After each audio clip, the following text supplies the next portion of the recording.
Welcome to True Crime Garage. Wherever you are, whatever you are doing, thanks for listening. I'm your host, Nick, and with me, as always, for the showdown in Captain Town, he is the Captain. Welcome. Thank you. It's good to be seen, and it's good to see you. Thanks for listening. Thanks for telling a friend.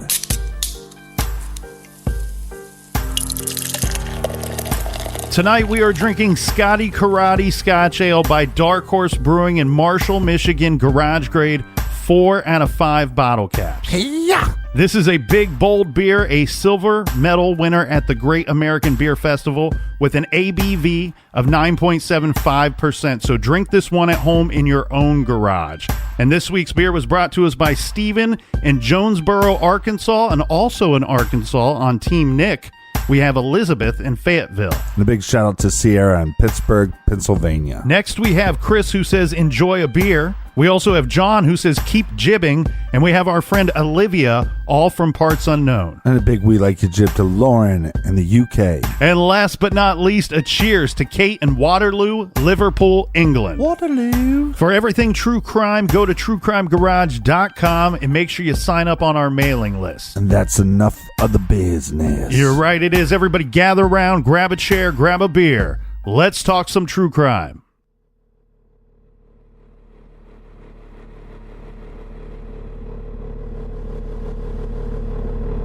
There are going to be investigators working these crimes who say to me, well, you don't have all the information because you're not privy to all of our documents. And that's true. I received, several thousand pages of FOIA documents, but there are probably 100,000 pages of documents. Who knows what they've got? And they will say that to me. I say to them two things. One, it's impossible to refute the information that is in the book because all of that information was obtained from the documents. I didn't make it up. There's no conjecture, or in some instances where I speculate, I say that I'm speculating, right?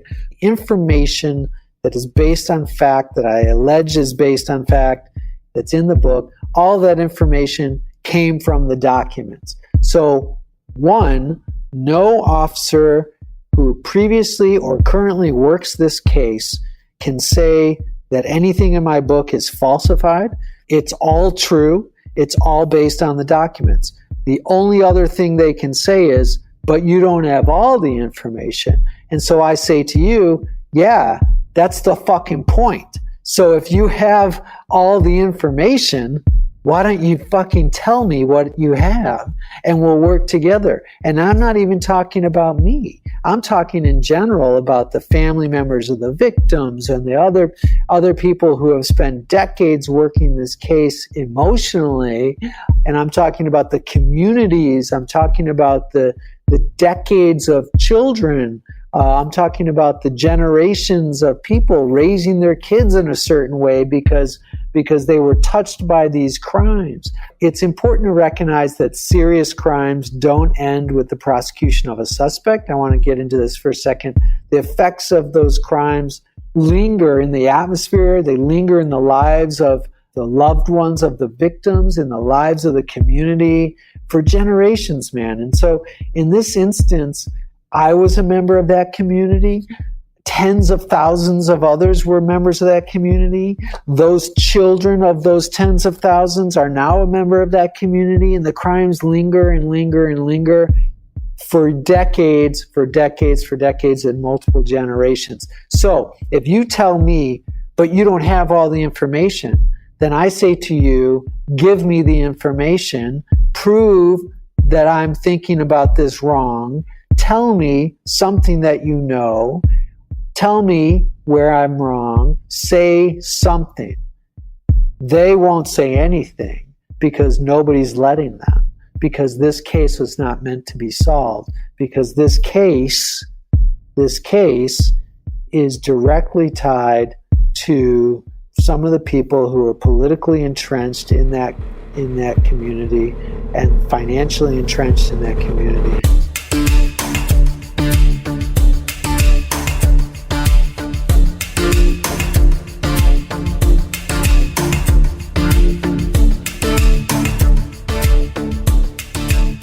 Over over the years, Captain, there have been many theories on who is the Oakland County child killer and how has the perpetrator been able to evade capture for all of these years. But before we get into this too much, I do want to point out that we did cover this case back in May of 2016, episode 28, if you have the Stitcher app. And if you don't have the app, well, go get it because all of our episodes are there. I didn't want anyone to think that we are skipping over anything in this case, so if you're thinking that, just know that on episode 28, we covered some different angles of each of these 4 murders. And we also covered more of the Dr. Danto stuff. We covered the Alan and Frank theory and the man from the diner theory. And I even said at one point that I thought that this could be the work of a man and woman team, maybe a husband and wife. The purpose of these 2 episodes this week is to explore a much different theory, and a theory now that might be looking like it's more likely than some of the others explored. And Captain, this is a theory that is quite similar to some of the thoughts that you had regarding the missing person, Johnny Gosch. So what we did here was yesterday's episode was kind of a primer regarding the 4 murders. And today we will explore a theory not discussed on that show. Before getting to the suspects that could be tied to this theory, let's go through the original profile of the perpetrator. The task force developed a profile of the offender based on descriptions given by witnesses who saw Timothy King talking to a man on the night that he was abducted. The profile described a white male, dark complexion, age 25 to 35, with shaggy hair and long sideburns. Because the person seemed to be able to gain the trust of children, the task force believed that the killer was possibly a police officer, a doctor, or a clergyman. The profile describes the killer as someone who was familiar with the area and probably lived alone, possibly in a remote area, since he was able to keep the children for several days without friends, family, or neighbors knowing. The interesting thing here, Captain, is we're going to discuss the possibility of a perpetrator that was able to hold these kids captive for several days, but the possibility that friends did know what was going on and may have even been involved in the abduction, the captivity, and murder of 4 children. So, Captain, let's go ahead and introduce J. Reuben Appelman, the author of the new book, The Kill Jar, Obsession, Descent, and a hunt for Detroit's most notorious serial killer, which will be released later this week. Now, he is the gentleman that you heard in our trailer earlier, talking about, hey, I've put together a book on this investigation based off of information that I was able to collect, information that was contained in the original investigation. Right. So basically, Jay Reuben's theory is it's not one killer, that it's a multiple, maybe a group of people. And regarding his investigation into these crimes, we wanted to ask him about some specifics, mainly evidence that has been left out of a lot of the media reports, as well as possible eyewitness sightings of vehicles that could have been involved and individuals that could have been involved in the perpetration of these crimes. So one of the big problems, I think, with this investigation, and you think so as well, is when they actually started going to the public saying we're looking for this type of individual, they're also saying that they're looking for a gremlin. Mm-hmm. And we know that there was another car that was seen in an earlier abduction that they never mentioned. So they're basically saying we're looking for this car, but there's this other car that we saw too, but we're not telling the public about that. Well, one of the biggest talked about clues in this case that has stood the test of time here and still is discussed to this day is that car, is that blue gremlin. However, a 1971 Le Mans was seen at the Jill Robinson murder scene. Right, and I hold a lot of weight to this eyewitness, and the reason why is because this individual once owned that car. Well, and a vehicle left clues as far as tire imprints and bumper imprints at the Mahalik scene. And a blue gremlin with a white stripe was seen at the possible abduction site of Tim King. So at least 2 different cars, but maybe 3 or 4 different cars should have been discussed. And yet the focus on the car was put on the blue gremlin. But the blue gremlin, which is weird here, Captain, it was still in the parking lot after Tim was reported missing and the search was underway for the lost boy. It's making it almost seem like it's not connected. Or if it was connected, it was left at the scene for some reason.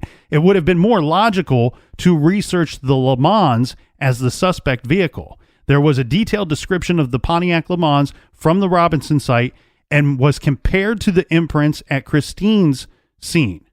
When this was done, the imprints came back to be that closer to that of a Le Mans and not anything like a gremlin. So too much time was possibly wasted on the wrong car. Well, there's a lot of information about various vehicles that it's important to understand. I say this all the time. It kind of resonates. The blue gremlin was really a red herring. The blue gremlin was something that was easy to put on posters, that stuck in people's minds, was really just kind of a distraction from the reality of multiple other vehicles possibly being involved. More specifically, a Pontiac Le Mans shows up in many of the police documents. And when I say the police documents, I want to be clear with you that I've read through and studied for years now thousands of pages of internal documents from the Michigan State Police, the FBI.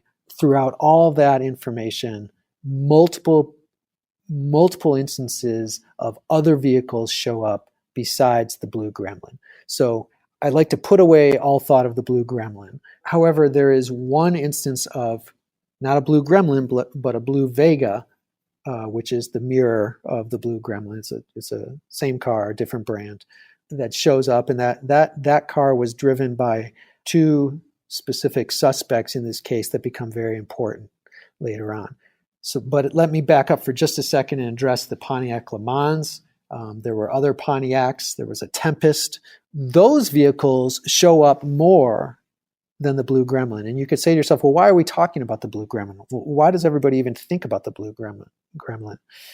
And the answer, it becomes very clear that when you're thinking about the blue gremlin, you're not thinking about all the other cars. And that's intentional. So as we have seen with the vehicles, the same might be true with the evidence. We've always been told that the bodies were scrubbed clean, that there was no physical evidence, but your investigation would prove otherwise. One of the most misleading parts of the narrative of the Oakland County child killer case is that there was no evidence, that from the very beginning in the 70s, 76, 77, 78, 79, into the early 80s, news articles all the time highlighted the fact that there was no substantive evidence found anywhere near the bodies, that the bodies were meticulously scrubbed, that the clothing was meticulously washed, that they were looking for a lone serial killer of almost maniacal genius, prowess, somebody who would never get found because they speculated, was so smart and aware of police work and meticulous and, like a Hannibal Lecter sort. This was somebody who was just too smart to be really tackled immediate way, although Hannibal Lecter is locked up. But the reality of this case was not only that there was plenty of evidence, but that all of that evidence was quashed, was shoved aside. And you have to look back at the files and you say, now, wait a minute. Not only is it not a scrubbed clean body, but it's actually a messy body.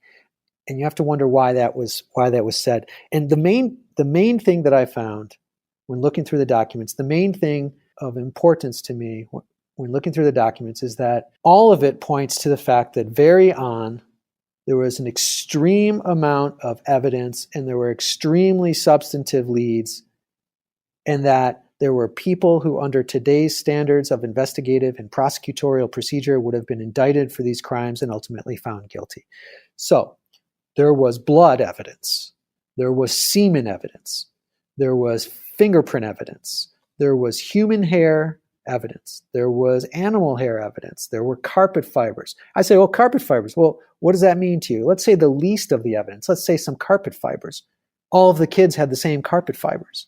Let's say human hair. Not just Christine had human hair on her. There was human hair on multiple bodies. What are your thoughts on the bodies being placed out in public areas, out in the open? and maybe even suggesting that they were taunting the police with the placement of these bodies. Yeah, one of the things people often talked about in the beginning of the case and continued to talk about throughout the decades is that the bodies were not just dropped in plain sight, but were neatly placed. This is another instance of having to forget everything you've ever learned about this case and start from the beginning. The bodies were, yes, they were dumped in plain sight. No, they were not placed neatly. When people say, why was something dumped in plain sight instead of what, like buried somewhere out in the woods or whatever, it doesn't make sense to a lot of people.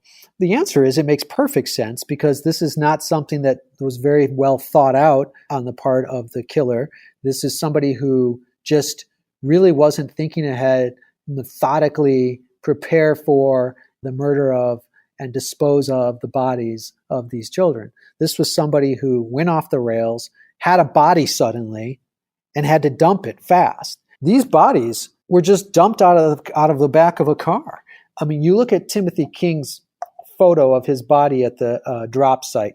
Now, the narrative that we've been given was that all of the bodies were neatly positioned, arms across their chest, this kind of shit. Timothy King the actual photo of Timothy King at the drop site looks like he was just dumped out of a car as quick as possible. He's buckled onto himself face down in the snow. He just looks like a dude who just got tossed out of a car. When you look at this black and white Xerox I have of this photo, and you see his body like that, there's no way whatsoever to think that we were dealing with anybody who meticulously planned anything. This was somebody that, in terms of the dumping of the body at the very least, who just needed to get this body out of their car, period. When you say plain sight, well, there's two reasons to put it in plain sight. One is because they're trying to make a statement, and that's the narrative everybody's run with. Oh, it was 2 miles from this police station or something. Well, you're in tight quarters. Almost anything is 2 miles from a police station if you're talking about a little area, right? Or a couple of miles from the police station. They wanted to build this lore of like the maniacal killer who was taunting the police and all this shit. It's totally, totally misleading. What really happened is that multiple people were complicit in the abduction, sexual molestation, photographing and such of these bodies, of these kids. And at some point, these kids were murdered, likely by the same person, and in at least proximity to other people who at least knew what was happening, and then had to get rid of the fucking body because he didn't know what to do. He was not a smart person. This was not a maniacal person. This was the work of a slob. Somebody who leaves blood, semen, saliva, fingerprints, hair, dog hair, carpet fibers all over the bodies is not somebody who's making a statement by then being meticulous in the placement, in proximity to a police station, a couple miles away or something. These were slobs, man. There are prisons filled with criminals who weren't thinking ahead. That's why they're there.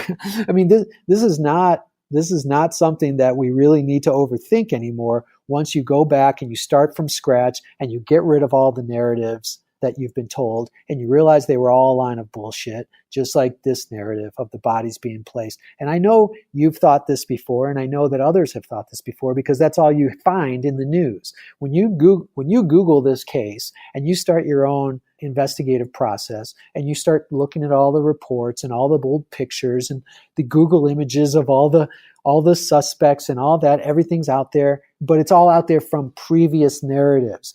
None of it is really based on the documents that were obtained by FOIA request in the last decade that have been studied by some of the family members of the victims, that have been studied by me at this point, and that have been studied by other police officers. I met with police officer Jack Kalflash. He was one of the original task force members on this case. I had documents that he hadn't seen. So why is that? When you're talking about a task force member, a trusted, seasoned detective, one of a couple of hundred at the time who were working this case, not having the information that he needed to solve the case, you have to suspect that was on purpose. A task force is allegedly brought together to solve the crimes.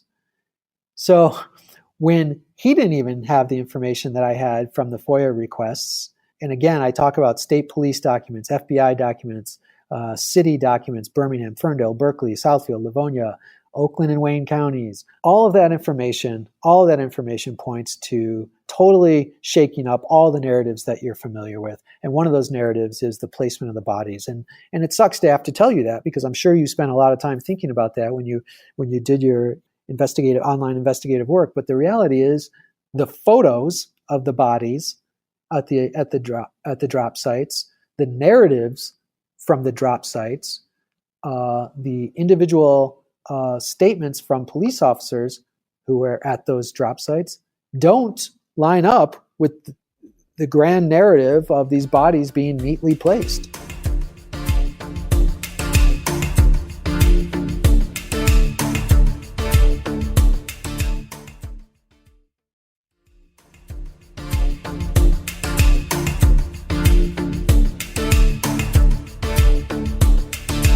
All right, cheers, mates. It's good to have another guy on the show that's not afraid to drop a F-bomb. Cheers to you, Captain, and cheers to our friend J. Reuben Appelman, author of The Kill Jar, Obsession, Descent, and A Hunt for Detroit's Most Notorious Serial Killer, which is available everywhere books are sold, on Amazon and Audible. If you want to check it out, make sure you do. It's the book that will prove to you and everyone else that everything we've always been told about the Oakland County child killer is just not true. Now, moving on, Captain, I want to get into some of our thoughts and something we opened up this episode with the thought that it was not one lone killer, that possibly a group of individuals were working together and had some involvement on some level in 1, 2, 3, or maybe all 4 of these cases. Now, to do so, we're going to have to introduce you or reintroduce you to some suspects that we mentioned when we covered the case the first time. Some of these suspects we just briefly mentioned on our show back in 2016. But one that we did talk about, which is a great starting point, is Christopher Bush. Now, Christopher Bush had been in police custody short before Timothy King's abduction for suspected involvement in child pornography. He committed suicide in November of 1978, and blood-stained ligatures were found in his apartment, as was a hand-drawn image of a boy closely resembling Mark Stebbins, screaming in agony, which was found pinned to the wall in which Bush committed suicide. Mm-hmm. There has been no confirmed activity. How was the suicide? Remind me what the suicide was. He had shot himself, and we'll get into that. But the thing that investigators and a lot of people keep going back to when they talk about Christopher Bush is that there has been no confirmed activity of the Oakland County child killer since his death. So many in law enforcement have suggested that the real killer is dead and that the Oakland County case is pretty much closed. The old, we know who did it, but he's dead. Now, we're going to go through why that statement and that mindset could be wrong. Now, here's a thing here, Captain. In our previous episode, I think that I had said that Bush had hung himself. As you just asked me there, and we pointed out, he shot himself. But that's actually a trickier situation because it is believed that no gunpowder residue was found on his hands. So people rightfully so question that if this was in fact a suicide, or is there some kind of chance that Christopher Bush was killed, that he was the fall guy for a group of pedophiles that he belonged to. Right. So kill Christopher Bush, place the gun in his hands or on his body, leave bloody ligatures in the room with him, a drawing of Mark Stebbins screaming in pain tacked to the wall, and there you go. Police believe they have their killer. Right, but then no murders take place after that. Right. Okay, so who could this group of individuals be that we keep talking about that could be involved in one way or another in these cases? Okay, so we started with Christopher Bush. Let's talk about a guy named James Vincent Gunnels. As a teenager, Gunnels was repeatedly sexually assaulted by Christopher Bush at the Bush family's lake cabin. Bush was convicted of this crime. Gunnels' hair was a partial DNA match with a hair that was found on the blouse of Christine Mihalik, victim number 3. Gunnels was questioned regarding his possible involvement in the Oakland County child killing cases, and law enforcement claimed that Gunnels cheated on one of these tests and failed another. Failed what test? The polygraph? The polygraph test, I'm sorry. So he cheated. He's a cheater. Gunnels is currently living at the Central Michigan Correctional Facility. He has a very lengthy criminal record, but he could be released as early as June of next year. So we have suspect Bush, and we have suspect Gunnels, which was being molested by Bush. And there's some thought that maybe Gunnels at some point became a accomplice of Bush's, that they were molesting individuals together at some point. Right. Regardless, we have Bush, who was considered a suspect in the cases, who was a known acquaintance of Gunnels, and we find a hair on one of the victims of Gunnels, meaning Gunnels either came in contact with this victim or she had been at the same place that he had been at some point. Right. So let's bring another scumbag into the fold, shall we? In one of the earliest telephone tips submitted to police, Christopher Bush's name is mentioned.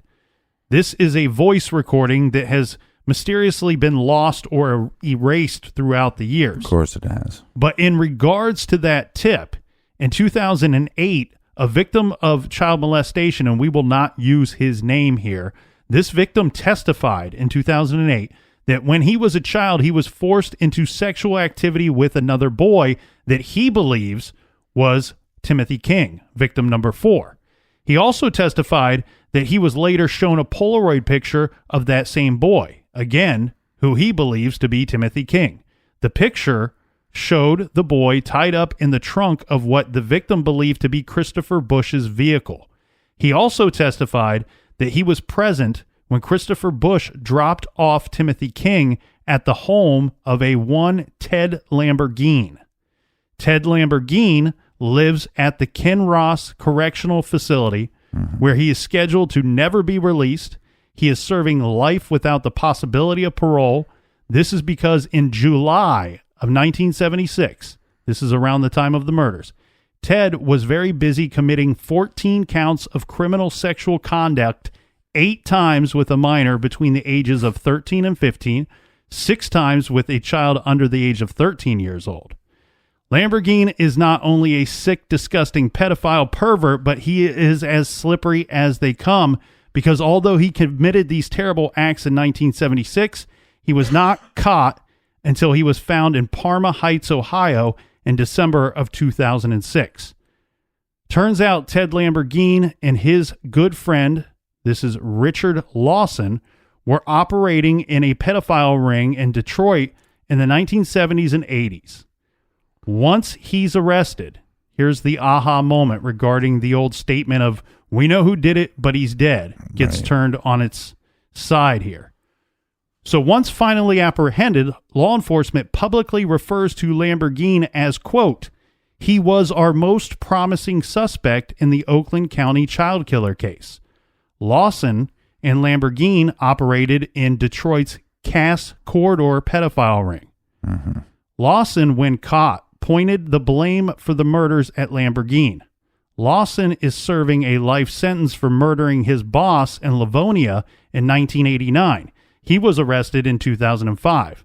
Lamborghini rejected a plea deal that would have reduced his sentence greatly, but it required him to take a polygraph and answer questions about the Oakland County child killings. In exchange, they would dismiss 13 of the sex charges against him. Lamborghini said no. Gunnels that lies and cheats on one of the polygraphs, and now we have this individual that will not take one, even though he's going to get reduced sentence.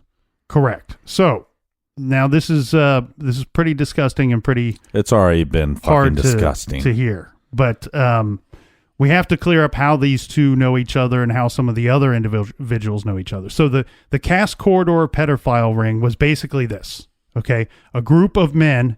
The Cass Corridor was a very poor, basically the projects. Okay, and what they would do is they would pick up these boys who wanted food, they wanted money, they wanted things, and they would give them things. They would give them money. They would give them food. They would give them all three. But in trade, they were using them for sex. And they would typically sodomize these boys, photograph them, throw them in a bathtub, hose them off, and then return them. However, they rarely harmed them in a physical way of, let's say, beating them or strangling them, anything like that, because they dropped off these boys with the hopes that at some point they're going to want some more money and they'll come back.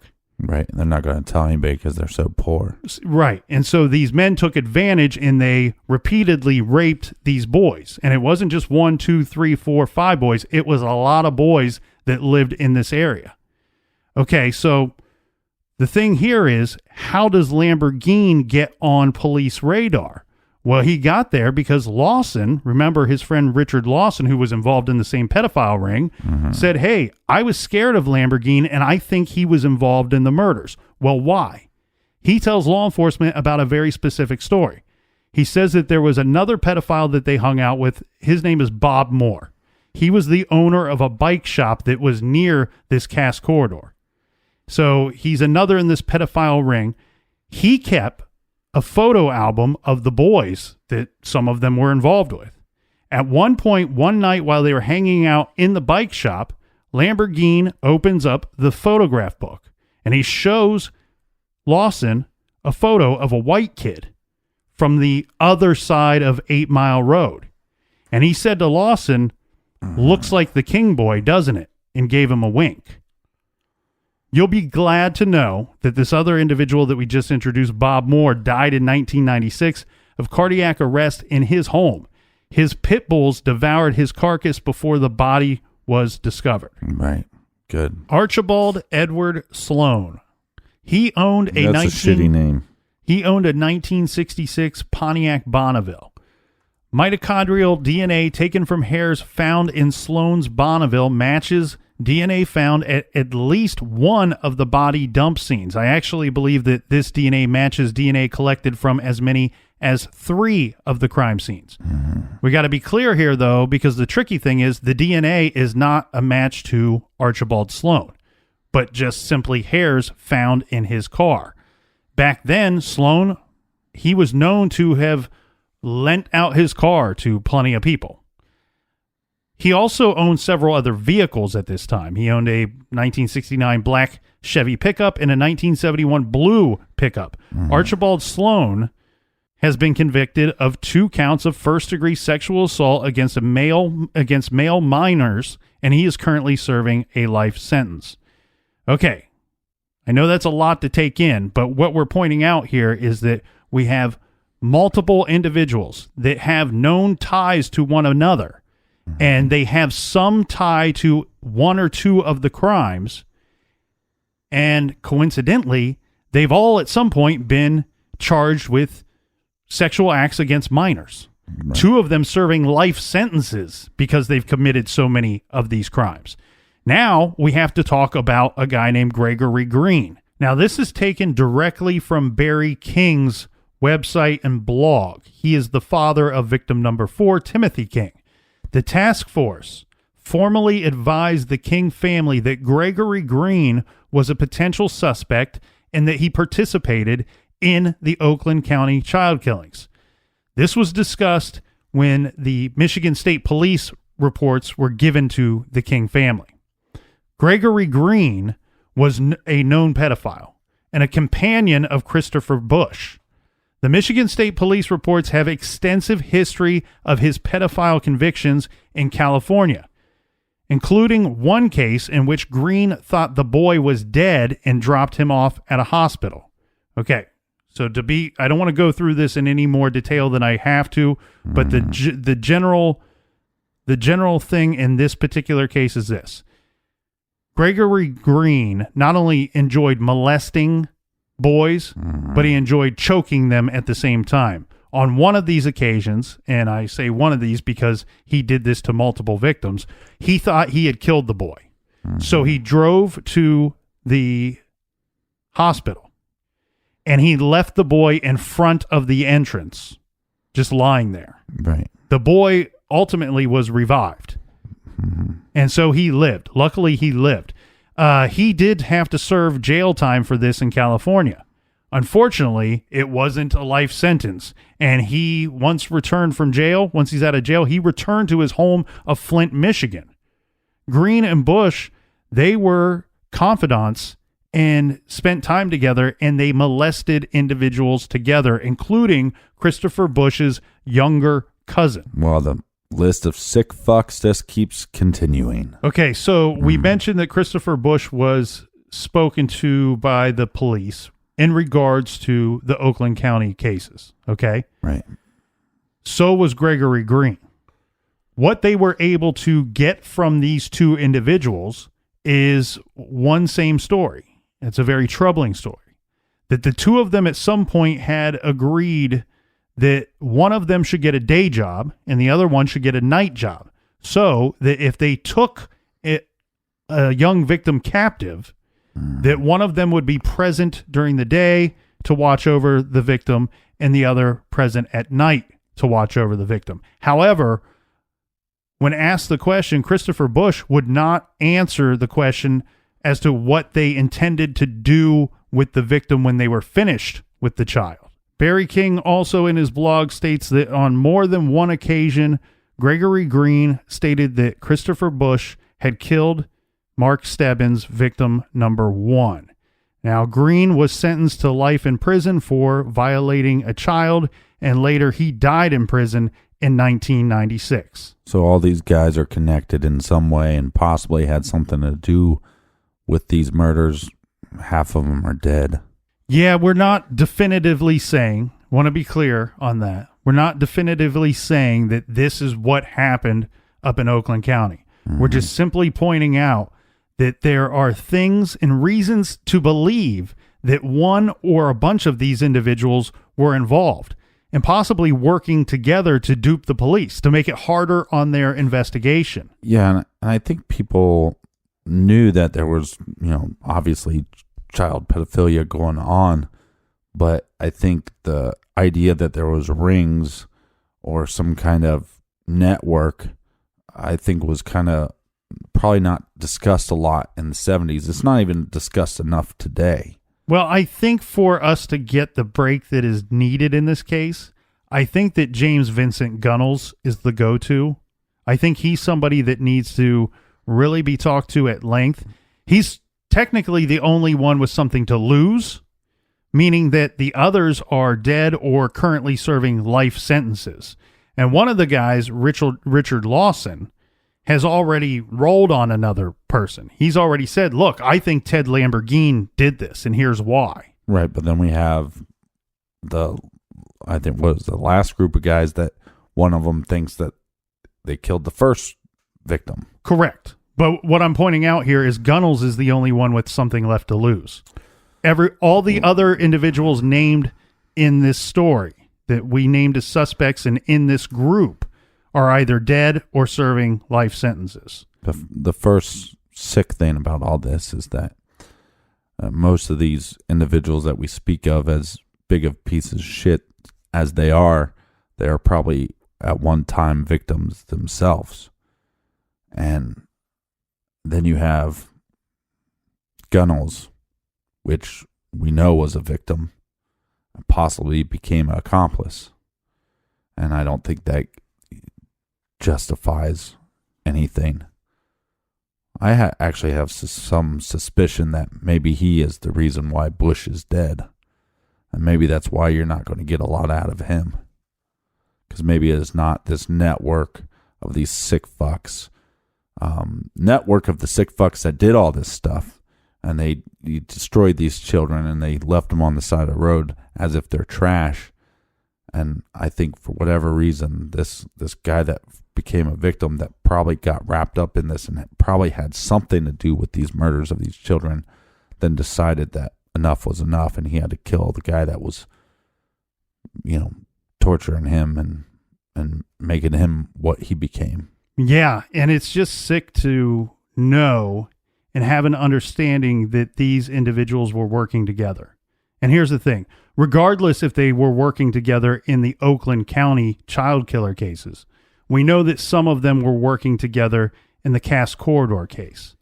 And you had mentioned the victims of the Oakland County case being thrown out of the car, disposed of like trash.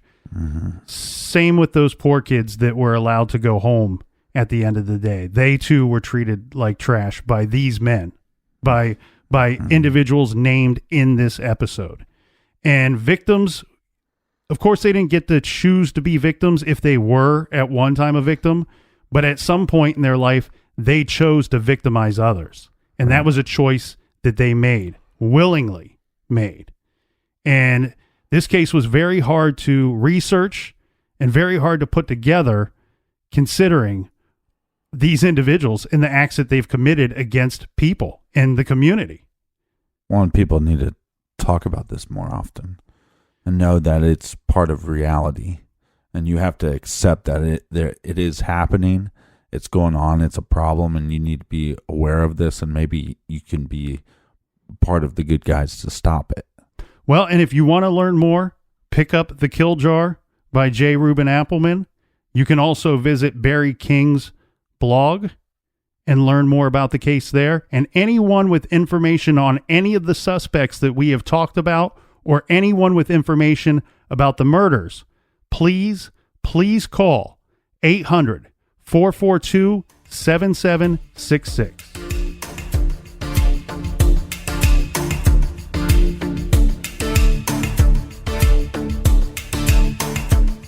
Again, thanks for listening and for everything True Crime Garage. Check out truecrimegarage.com or follow us on Instagram, Facebook, Twitter, or Untapped. And until next time, be good, be kind, and don't litter.